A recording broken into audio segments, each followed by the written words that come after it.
Hello everyone, మీరు చూస్తుంది Suman TV. నేను మీ కీర్తి. ఆటిజం, ఏడిహెచ్డి, స్పెషల్ కిడ్స్లో వోకల్ స్టిమ్మింగ్ అనేది మనం చూస్తూ ఉంటాం. అంటే తమలో తాము మాట్లాడుకోవడం, రైమ్స్ పాడుకోవడం, సాంగ్స్ పాడుకోవడం, ఏదైనా మంత్రాలు చెప్పడం, తరచుగా ఏదో ఒకటి వాళ్ళ నోట్లో రోల్ అవుతూ ఉంటుంది. సో అలాంటి ప్రాబ్లం అసలు ఎందుకు వస్తుంది, దాని గురించి మన ఆయుర్వేదం ఏం చెప్పింది, దీనికి ఒక పర్మనెంట్ సొల్యూషన్ అంటూ ఉందా లేదా? సో మనతో పాటు శ్రీ పద్మ ఆయుర్వేదం నుంచి ఆయుర్వేద వైద్య నిపుణురాలు డాక్టర్ శాంతిశ్రీ గారు ఉన్నారు. నమస్తే అండి. నమస్తే. హౌ ఆర్ యూ డూయింగ్ అండి? ఐఎమ్ ఫైన్ కీర్తి, ఎలా ఉన్నావు? సో ప్రజెంట్ నేను మీ క్లినిక్లోనే ఉన్నాను కాబట్టి పిల్లలకు అవుతున్న ట్రీట్మెంట్ సౌండ్స్ మాత్రం బాగా వినిపిస్తున్నాయండి. సో వాళ్ళని ఏడిపించడం, యూ ఆల్వేస్ రైట్లీ సెట్, వాళ్ళని ఏడిపించడం, వాళ్ళని బాగు చేయడం కోసమే. సో వోకల్ స్టిమ్మింగ్ అనేది మనం కామన్ గా చూస్తూ ఉంటాం. చాలా మంది పిల్లల్లో ఏదో ఒకటి మాట్లాడుకుంటూ ఉంటారు, పాటలు పాడుకుంటూ ఉంటారు. ఎందుకు అలా జరుగుతుంది? వోకల్ స్టిమ్మింగ్ గురించి పేరెంట్స్కి అవగాహన కల్పించడం చాలా అవసరం. ఎందుకంటే నా దగ్గరికి వచ్చే ప్రతి పేరెంట్ చెప్పేది ఏంటంటే, మా వాడికి స్పీచ్ ఉందండి, తనలో తను మాట్లాడుకుంటూ ఉంటాడు, రైమ్స్ పాడుతూ ఉంటాడు, సాంగ్స్ పాడుతూ ఉంటాడు, జస్ట్ ఫోకస్, అటెన్షన్ కానీ సిట్టింగ్ టాలరెన్స్ పెంచడానికి ఏమైనా చెప్పండి అని అడుగుతారు. సో నేను వాళ్ళకి వెంటనే చెప్పేది ఏమైనా ఉంది అంటే కనుక, దీన్ని వోకల్ స్టిమ్మింగ్ అంటారు, స్పీచ్ కాదు. ఎందుకు అంటే స్పీచ్ అనేది it's a form of communication. వాళ్ళ యొక్క నీడ్స్ని వాళ్ళు ఎక్స్ప్రెస్ చేసి అడగగలగాలి, దాన్ని స్పీచ్ అంటాం. కానీ వీళ్ళు చేసేది ఏంటి, వాళ్ళలో వాళ్ళు మాట్లాడుకుంటారు, పాటలు పాడుకుంటూ ఉంటారు, సౌండ్స్ చేస్తూ ఉంటారు. దీన్ని స్టిమ్మింగ్ అంటాం, వోకల్ స్టిమ్మింగ్.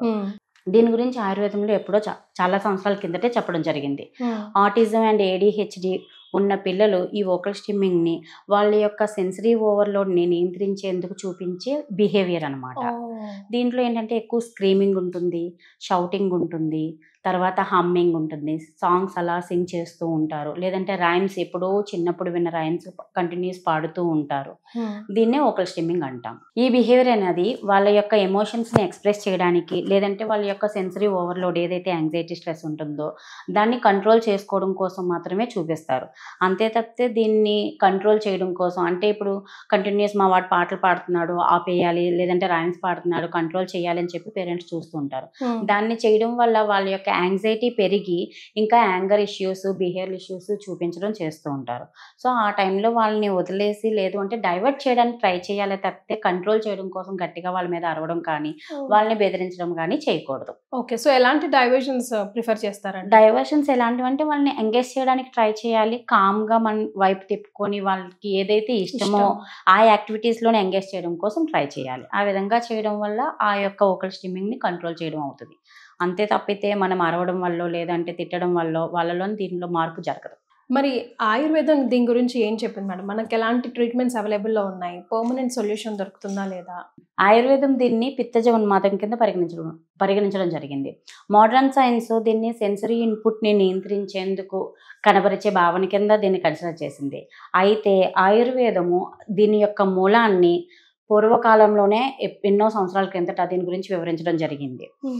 బేల సంహిత అనే ఒక గ్రంథంలోని దీని గురించి ఒకే ఒక్క శ్లోకంతోని చాలా అద్భుతంగా వివరించడం జరిగింది. గీతాని భజతే నిత్యం పిత్తోన్మాద పీడితః అంటే, గీతాని భజతే అంటే నిరంతరం పాటలు పాడుతూ, కంటిన్యూస్ పాటలు పాడుతూ, నిత్యం అంటే నిరంతరంగా, పిత్తోన్మద పీడిత అంటే పిత్తదోషం యొక్క ప్రకోపం పెరిగిన వ్యక్తి కంటిన్యూస్ ఈ విధంగా పాటలు పాడుతూ ఉంటారు అని చెప్పి దీన్ని వివరణ ఇవ్వడం జరిగింది. ఎప్పుడు బేల సంహిత అంటే ఇప్పటిది కాదు, 5000 సంవత్సరాల క్రిందట గ్రంథం. మోడర్న్ సైన్స్లో ఈ ఆటిజం కానీ, ఏడిహెచ్డి కానీ, ఈ వోకల్ స్టిమ్మింగ్ కానీ, ఏవైతే మీరు ఈ వర్డ్స్ అన్నీ వింటున్నారో అది ఈ మధ్య కాలంలో కనిపిస్తున్నది. కానీ ఆయుర్వేదం అలా కాదు. 5000 సంవత్సరాల క్రిందట డైరెక్ట్గా ఆటిజంకి, ఏడిహెచ్డికి ట్రీట్మెంట్ అని చెప్పలేదు. కానీ ప్రతి ఒక్క లక్షణం గురించి, ఆ లక్షణం ఎందుకు వస్తుంది, దాని యొక్క వివరణ, దాని యొక్క చికిత్సా విధానము, దాన్ని ఏ విధంగా మనం తగ్గించుకోవచ్చో విపులంగా వివరించడం జరిగింది. సో దానికి నిదర్శనమే ఈ శ్లోకం.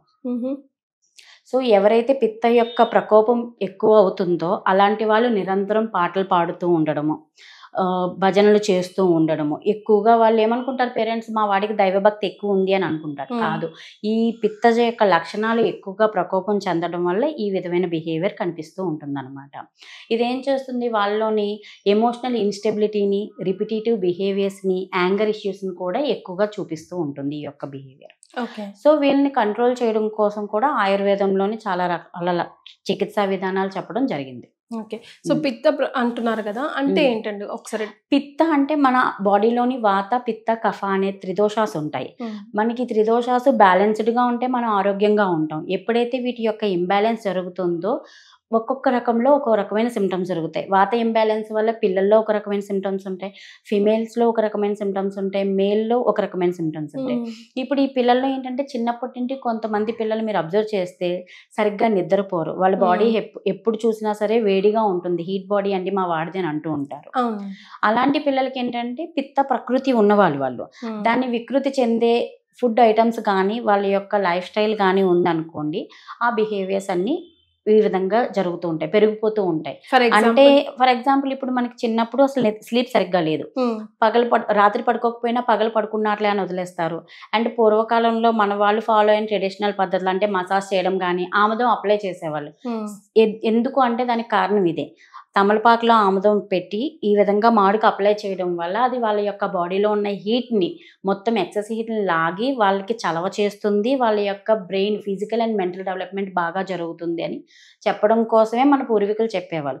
దాని గురించి వివరణ కూడా ఆయుర్వేదంలో చెప్పడం జరిగింది. సో ఈ విధంగా పిత్తని బ్యాలెన్స్ చేసుకుంటూ చిన్నప్పటి నుండి ఉంటే కనుక ఈ రకమైన ఇష్యూస్ రాకుండా ఉండును.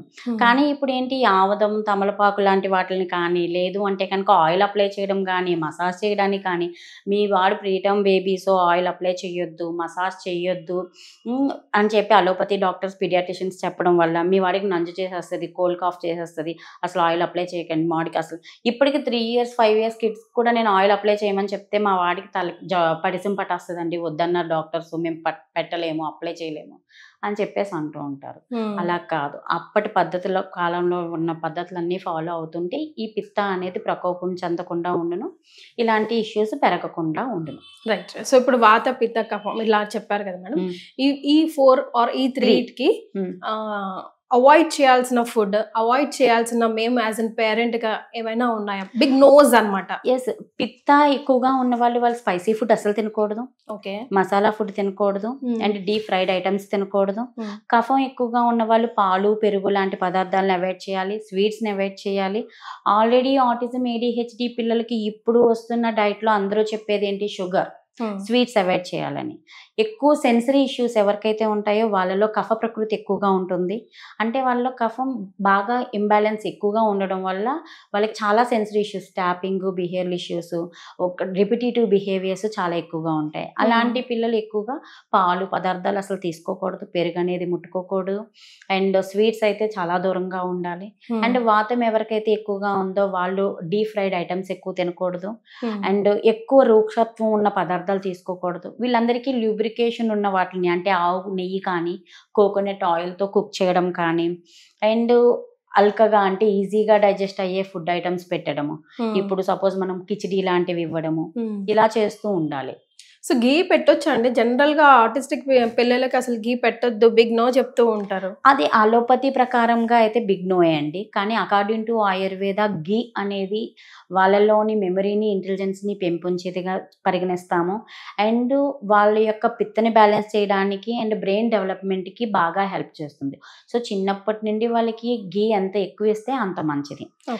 ఈవెన్ బాగా ఫ్యాటీగా ఉన్న కిడ్కి ఇవ్వకూడదు, వెయిట్ ఎక్కువ ఉన్నాడు అని అంటారు.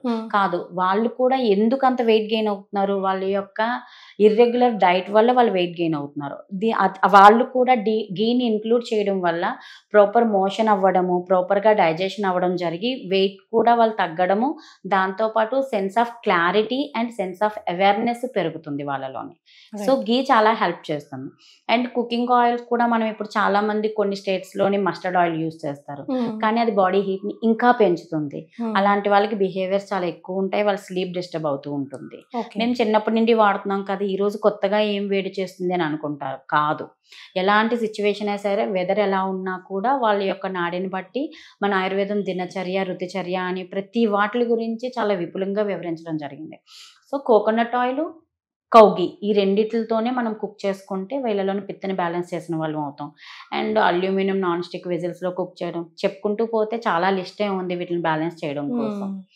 సో ఇలాంటి వాటి కోసమే, ఇలాంటి పేరెంట్స్ కోసమే నేను ఆటిజం విన్ అని ఒక వాట్సాప్ ఛానల్ క్రియేట్ చేయడం జరిగింది రీసెంట్గా. సో దానిలో కనుక మీరు జాయిన్ అయితే డైలీ అందులో టిప్స్, హెల్త్ టిప్స్ కానీ లేదంటే ఏ విధమైన డైట్ని ఫాలో అవడం వల్ల వాళ్ళ యొక్క బిహేవియర్స్ని కంట్రోల్ చేయొచ్చు, ఏ డైట్ ఏ విధంగా హెల్ప్ చేస్తుంది, ఏ ట్రీట్మెంట్ వాళ్ళని ఏ విధంగా వాళ్ళ యొక్క కండిషన్ నుండి బయటికి తీస్తుంది అనే దాని గురించి అవగాహన కల్పిస్తూ ఉన్నాము. సో పేరెంట్స్ అవసరమైన వాళ్ళు మా హాస్పిటల్ నెంబర్ ఏదైతే ఉందో దానికి పింక్ చేస్తే వాళ్ళు ఛానల్ లింక్ ఇస్తారు, దానిలో జాయిన్ అవ్వచ్చు. రైట్. వాళ్ళకి అవేర్నెస్ క్రియేట్ చేయడం కోసమే మా యొక్క ఈ ఉద్దేశం కూడా. Right, very nice of you అండి. అయితే ఇప్పుడు కమింగ్ బ్యాక్ టు వోకల్ స్ట్రిమ్మింగ్ గురించి మాట్లాడుకోవాల్సి వస్తే మన శ్రీ ప్రథమ ఆయుర్వేదం సెంటర్లో వోకల్ స్ట్రిమ్మింగ్కి సంబంధించి ఎలాంటి ట్రీట్మెంట్స్ అవైలబుల్లో ఉన్నాయి, అవి పిల్లలకి ఎలా, ఎంత రోజుల్లో, లైక్ లాంగ్ రన్లో ఎలా యూజ్ అవుతుంది? వోకల్ స్టిమ్మింగ్ అనేది ఒక సిమ్టమ్ ఏమీ కాదు. వోకల్ స్టిమ్మింగ్తో పాటు చాలా రకాల ఇష్యూస్ ఉంటాయి వాళ్ళకి. సో ఫస్ట్ కిడ్ మా శ్రీ ప్రథమ ఆయుర్వేదంకి రాగానే మేము నాడీ పరీక్ష చేస్తాం. నాడీ పరీక్షలో ఉన్న దోషాస్ని, ఇంబ్యాలెన్స్ని బట్టి ముందు dietary modifications, life style modifications రెండూ చెప్తాం. డైటరీ మోడిఫికేషన్లో ఫస్ట్ ఇంక్లూడ్ చేయాల్సింది పిత్తని బ్యాలెన్స్ చేయడం కోసం యాష్గార్డ్ జ్యూస్. ఇప్పుడు వాళ్ళది కఫం ఎక్కువగా ఉన్న బాడీ అయితే కనుక బూడిద గుమ్మడికాయ రసం ఇవ్వడం వల్ల మా వాడికి మళ్ళా నంజు చేస్తుంది అని క్వశ్చన్ అడుగుతారు. అలాంటి వాళ్ళకి ఏం చెప్తాము అంటే బూడిద గుమ్మడికాయ రసంతో పాటు కొంచెం రా టర్మరిక్, పచ్చి పసుపు కొమ్ముని చిన్న ముక్క జోడించి రసం చేసేటప్పుడు ఏదైతే జ్యూస్ చేస్తామో అందులో వేసేస్తే ఆ యొక్క కఫాన్ని పెంచే గుణాన్ని అది బ్యాలెన్స్ చేస్తుంది. ఓకే. సో ఈ విధంగా చాలా రకాల డైట్ మోడిఫికేషన్స్ ఉన్నాయి. నాడిని బట్టి మేము మోడిఫై చేస్తూ ఉంటాం. అదేవిధంగా కోకోనట్ వాటర్ తాగించవచ్చు. డ్రై ఫిక్స్, బ్లాక్ రైజిన్స్ని సోక్ చేసి నైట్ అంతా ఓవర్ నైట్ దాన్ని బ్లెండ్ చేసి మార్నింగ్ ఇవ్వాలి అని చెప్తాం. దాంతో కూడా పిత్త బ్యాలెన్స్ అవుతుంది. మా వెబ్సైట్కి వెళ్తే autismayurvedam.com అనే వెబ్సైట్ ఉంది. ఆ వెబ్సైట్లో చూస్తే కనుక మీకు ఈ విధమైన టిప్స్ చాలా ఉంటాయి. హౌ టు కంట్రోల్ ద పిత్త దోష అని చెప్పి. సో వీటితో పాటు నాడీ పరీక్ష చేసిన తర్వాత మెడిసిన్స్ కొన్ని ఉంటాయి. వాళ్ళ యొక్క పిత్తని కంట్రోల్ చేయడానికి, వాతని కంట్రోల్ చేయడానికి, లేదంటే కఫ ఏదైతే ఉందో వాటిని దోషాస్ని బ్యాలెన్స్ చేయడం కోసము వాటితో పాటు కూష్మాండ ఘృతం అని చెప్పి యాష్గార్డ్తోనే తయారు చేస్తాం. మెడికేటెడ్ ఘీ, అది మా ఓన్ ఫార్ములా. అండ్ 35 రకాల మేధ్య రసాయన హర్బ్స్తో కలిపి తయారు చేసింది కూష్మాండ ఘృతం. దీన్ని ఏంటంటే వాళ్ళ యొక్క ఏజ్ని బట్టి, వాళ్ళ యొక్క కండిషన్ బట్టి డోసేజ్ అనేది ఇవ్వడం జరుగుతుంది. కూష్మాండ ఘృతం, మేధ్యవటి అని చెప్పి ఇంకొక రకమైన మెడిసిన్స్ ఉన్నాయి. అవే కాకుండా వాళ్ళకి వోకల్ స్టిమ్మింగ్తో పాటు సెన్సరీ ఇష్యూస్ కూడా కొంచెం ఎక్కువ ఉంటాయి. అంటే రిపిటేటివ్ ఏదైతే టాక్ అది ఉందో వాటికి వాక్ శుద్ధీకరణకు వాత అని వాళ్ళ యొక్క బేస్డ్ ఆన్ కండిషన్ బట్టి, వాళ్ళ యొక్క సివియారిటీని బట్టి ఎన్ని రకాల మెడిసిన్స్ ఇవ్వాలి అనేది డిసైడ్ చేస్తాం. ఇందులో కూడా పంచకర్మ ట్రీట్మెంట్స్, మళ్ళీ శిరోధార, వాళ్ళ యొక్క ఇన్స్టెబిలిటీ ఏదైతే ఉందో ఎమోషనల్ ఇన్స్టెబిలిటీ ఈ వోకల్ స్టిమ్మింగ్తోని దాన్ని కంట్రోల్ చేయడానికి శిరోధార అండ్ తక్రధార. శిరోధార అనేది ఏమో ఆయిల్తో చేస్తాము, తక్రధార అనేది కషాయంతో చేస్తాం. ఏదైనా సరే పిల్లవాడు పడుకుంటాడు, సర్టెన్ హైట్ నుండి దారలాగా కషాయం పడితే దాన్ని తక్రధార అంటాం, ఆయిల్ పడితే దాన్ని శిరోధార అంటాం. అండ్ నస్య అని చెప్పి పిత్త ఎక్కువగా ఉండి ఈ స్టిమ్మింగ్ వస్తే కనుక పిత్తని బ్యాలెన్స్ చేసే హర్బ్స్ తోని ట్రీట్మెంట్ నస్య చేస్తాం. నస్య అంటే త్రూ నోస్ట్రిల్స్ నుండి బ్రెయిన్కి రీచ్ అయ్యేదన్నమాట. ఆయుర్వేదం ఏంటంటే కనుక నోస్ట్రిల్స్ని గేట్వే కింద కన్సిడర్ చేయడం జరిగింది బ్రెయిన్కి. సో బ్రెయిన్ వరకు ఏదైనా మెడిసిన్ రీచ్ అవ్వాలి అంటే దాన్ని మనం నోస్ట్రిల్స్ ద్వారా మాత్రమే వేయాలి. ఆయుర్వేదం ద్వారా నోస్ట్రిల్స్ని గేట్వే కింద కన్సిడర్ చేశారు త్రూ బ్రెయిన్కి. సో ఈ వోకల్ స్టిమ్మింగ్ అనేది ఏమైనా హానికరమా అండి? బికాస్ పేరెంట్స్ చాలా భయపడిపోతూ ఉంటారు. అంటే హానికరం కాదు అని చెప్పలేము, అవునని చెప్పలేము. ఎందుకంటే ఇప్పుడు ఈ వోకల్ స్టిమ్మింగ్ అనేది ఎక్కువగా చేయడం వల్ల వాళ్ళ లోకంలో వాళ్ళే ఉంటారు. ఏదైతే న్యాచురల్ వేలో గ్రోత్ అనేది జరగాలో, మెంటల్ గ్రోత్, అది జరగకుండా ఆగిపోతుంది. ఎందుకంటే వాళ్ళ ఆల్వేస్ హమ్మింగ్ చేస్తూ ఉంటారు, సింగింగ్ చేస్తూ ఉంటారు, వాళ్ళ ప్రపంచంలో వాళ్ళు ఉంటారు.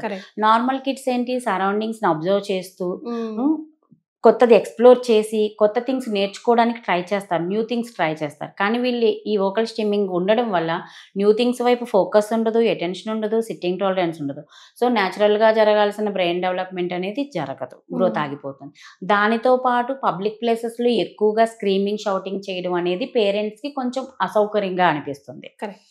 సో దాని గురించి అయితే ఆలోచించాలి. దానికి ఇమీడియట్గా ట్రీట్మెంట్ అనేది చేసుకుంటే వాళ్ళ యొక్క మెంటల్ గ్రోత్కి మనం హెల్ప్ చేసిన వాళ్ళం అవుతాము. అలాగని ఇందాక మనం మాట్లాడుకున్నట్టు దీన్ని కంట్రోల్ చేయడానికి ట్రై చేయొద్దు, డైవర్ట్ చేయడానికి ట్రై చేయండి.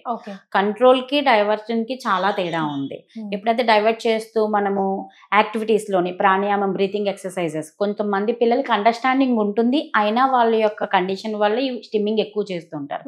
అలాంటి పిల్లల్ని కరాటే క్లాసెస్లో జాయిన్ చేయడం కానీ, స్విమ్మింగ్ క్లాసెస్లో జాయిన్ చేయించడము, లేదంటే పాజిటివ్ రీఇన్ఫోర్స్మెంట్ ఏదైనా ట్రై చేయడము, బ్రీతింగ్ ఎక్సర్సైజెస్, ఇప్పుడు నాడీ శోధన అని చెప్పేసి లెఫ్ట్ నోస్ట్రిల్ ఇన్హేల్ చేయడము, ఎక్సేల్ చేయడము, ఇలాంటివి. తర్వాత ఈ మధ్య సెన్సరీ టాయ్స్ కూడా వస్తున్నాయి వీళ్ళకి. లేదంటే బేర్ ఫ్రూట్ని గ్రౌండింగ్ అంటాం మనం, చెప్పులు లేకుండా వాళ్ళని మార్నింగ్ ఒక 1/2 అవర్, ఈవినింగ్ ఒక 1/2 అవర్ నడిపించడం డిఫరెంట్ టెక్చర్స్ మీద. ఇలాంటి కొన్ని రకాల చేయడం వల్ల వాళ్ళ యొక్క లైఫ్ స్టైల్ని మాడిఫై చేయడం. నైట్ ఏ టైంకి పడుకున్నా సరే ఎర్లీ మార్నింగ్ 5 to 6 మధ్యలో లేపడం. సో దట్ ఏమైందంటే వీళ్ళ స్లీప్ కూడా రెగ్యులేట్ అవ్వడం చాలా important. First sleep, proper sleep ఉంది అంటే వాళ్ళ మైండ్ కామ్గా ఉంటుంది. మైండ్ కామ్గా ఉంది అంటే ఈ వోకల్ స్టిమ్మింగ్ కొంచెం కంట్రోల్ అవ్వడం స్టార్ట్ అవుతుంది. సో వాటిని డెవలప్ చేయడం కోసం ఏవైతే వాళ్ళకి ఈజీగా ఉంటాయో, ఏవైతే ఫాలో అవ్వడం వల్ల వాళ్ళలో స్లీప్ని ఇంప్రూవ్ చేయగలుగుతున్నారో, వాళ్ళని కామ్గా ఉంచగలుగుతున్నారో అలాంటివి చేయడానికి ట్రై చేయాలి పేరెంట్స్. మనం ఎప్పుడు అరుస్తూ గట్టిగా ఉండి కామ్ చేసి కొట్టడానికి, నువ్వు ఇలా చేస్తున్నావు నేను కొడతాను, మనం అరుస్తాము అంటే పని అవ్వదు. కామ్గా వాళ్ళకి అర్థమయ్యేలా చెప్పడానికి ట్రై చేయాలి. అర్థం చేసుకునే కిడ్కి అయితే, అర్థం చేసుకోలేని వాళ్ళకైతే వాళ్ళని హక్ చేసుకొని వాళ్ళకి ఏదైతే సూత్నింగ్ ఇస్తుందో అది ట్రై చేయాలి. రైట్. సో వీటితో పాటు ఓంకారనాదం చాంటింగ్ కానీ, లేదంటే గాయత్రి మంత్రం వినిపించడం. కొంతమంది పిల్లలు ఎలాగా రిపీట్ చేస్తూ ఉంటారు కదా, అలాంటి పిల్లలకి ఓంకారం చేయించడం వల్ల ఆ యొక్క వైబ్రేషన్స్ కూడా వాళ్ళలోని వేగస్ నెర్వ్ స్టిమ్యులేషన్కి హెల్ప్ చేస్తాయి మనకి. గాయత్రి మంత్రం దీన్ని కూడా, ఎందుకంటే వీళ్ళలోని ఎక్కువ లౌడ్ నాయిసెస్కి, లైట్కి ఎక్కువ రియాక్ట్ అవుతూ ఉంటారు పిల్లలు. సో ఎప్పుడైతే ఈ గాయత్రి మంత్రం అనేది వినిపించడం జరుగుతుందో వాళ్ళలో ఒక రకమైన మెంటల్ క్లారిటీ అనేది, కామ్నెస్ అనేది డెవలప్ అవ్వడం జరుగుతుంది. రైట్. సో శాంతశ్రీ గారు, వోకల్ స్టిమ్మింగ్ హోల్ టాపిక్ గురించి పేరెంట్స్కి ఒక టిప్, ఒక అవగాహన ఇవ్వాలనుకుంటే మీరు ఏం చెప్తారు? ఆయుర్వేదం ప్రకారంగా చూసుకుంటే నార్మల్గా మోడర్న్ సైన్స్ అనేది దీన్ని ఎలా చూస్తుంది అంటే కనుక జస్ట్ సిమ్టమ్లా చూస్తుంది. ఆ సిమ్టమ్ని కంట్రోల్ చేయడం కోసం బిహేవియరల్ థెరపీ, లేదు అంటే కనుక సెన్సరీ ఇంటిగ్రేషన్ థెరపీ అని చెప్పేసి చెప్తూ ఉంటారు. కానీ ఆయుర్వేదం ఏంటంటే హోలిస్టిక్ వేలో ట్రీట్మెంట్ అనేది చేయడం జరుగుతుంది. ముందు వాళ్ళ మీద మనం అరవకూడదు. నేను ఇప్పటివరకు అయితే ఏవైతే చెప్పానో ఈ టిప్స్, ఈ dietary modification, life style modifications, treatments, medications ఇవన్నీ ప్రాపర్గా ఫాలో అయితే కనుక ఈ వోకల్ స్టిమ్మింగ్ నుండి పిల్లలు బయటకు రావడం జరుగుతుంది. ఎప్పుడైతే వోకల్ స్టిమ్మింగ్ కొంచెం కంట్రోల్ అవ్వడమో తగ్గడమో జరిగిందో వాళ్ళలోని గ్రోత్ అండ్ డెవలప్మెంట్ అనేది బాగా జరుగుతుంది. సో అప్పుడు వాళ్ళు వే ఆఫ్ కమ్యూనికేషన్ ఏదైతే ఉందో ఎక్స్ప్రెసివ్ లాంగ్వేజ్ రావడం అనేది స్టార్ట్ అవుతుంది. అండర్స్టాండింగ్, అబ్జర్వేషన్ పెరగడం.